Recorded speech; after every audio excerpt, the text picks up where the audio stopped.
Everyone, तो अब हम आगे अपनी स्ट्रिंग सीरीज के क्वेश्चन नंबर 3 पे and the question is 796 of the leet code that is rotate strings.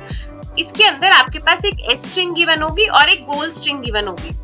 But task ये होगा कि अगर एस स्ट्रिंग के अंदर A B C D E this is the string और गोल के अंदर अगर प्रेजेंट है सी डी ई और ए बी, टास्क है ये बताना कि क्या मैं फर्स्ट वाली स्ट्रिंग पे कुछ शिफ्ट ऑपरेशन का परफॉर्म करूं, क्या वो इस गोल स्ट्रिंग में कन्वर्ट हो सकती है या नहीं हो सकती। If it is possible I have to return true, अगर पॉसिबल नहीं है तो हम उस केस में फॉल्स रिटर्न कर देंगे।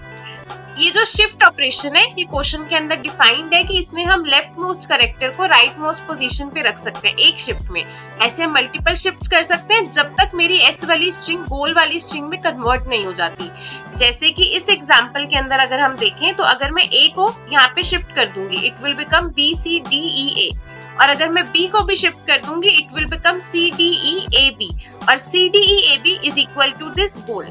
तो ब्रूट फोर्स अप्रोच यही होगी कि मैं एक एक करके कैरेक्टर्स को शिफ्ट करूं एंड चेक करूं कि वो गोल के साथ मैच हो रहे हैं या नहीं। अगर मैच हो रहे हैं तो ट्रू रिटर्न कर देंगे, अदरवाइज फॉल्स रिटर्न कर देंगे।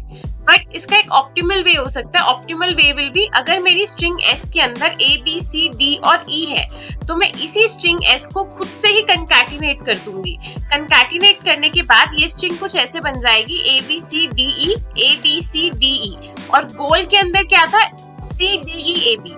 अगर गोल वाली वैल्यू इसके अंदर एज अ सब स्ट्रिंग या कंटेन्स मेथड का यूज करके यू कैन सी अगर कंटेंट होगी तो return true, otherwise return false. So I hope you get this trick. Like जरूर कर देना, कमेंट कर देना और मिलते हैं नेक्स्ट क्वेश्चन के साथ।